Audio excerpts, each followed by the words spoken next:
Yan, ginagawa ni Mike. Gina-final na niya. Final checking yan siya. Kung okay na ba or hindi pa. Oil. Ito pala yung gasket. Gasket cover, head cylinder cover. Mm. So, ito. Ito nakalagay dito sa slot. So, ito siya yung taga-spray dyan sa valve, rocker arm. So, ito yung purpose niya. By purpose talaga siya. Ayan.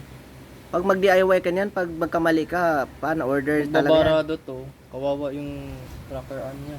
Sira talaga. Sira talaga sa init. Ayan, binabalik na niya yung head. Ano yan, Mike? Kailangan palitan or linisan? Hindi, kailangan lang natin to linisan. So, Bagong palit lang man yan, no? 2 months ago? bagong palit lang to siya. So, linisan na natin to siya para clear Sigurado? na ulit yung spark. Okay.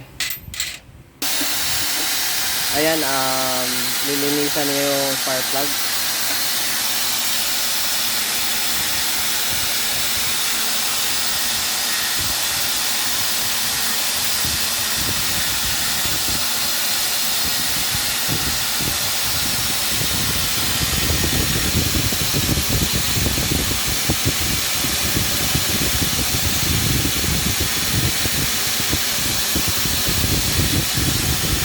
Ulit.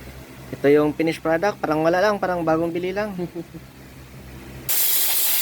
Kailangan bugahan. Pag walang ganyan, Mike, anong ibuga? Bibig lang. Ibig lang. Ayan, babalik na natin yung tangke. Ina-check lang ni Mike. Okay. Try na ito.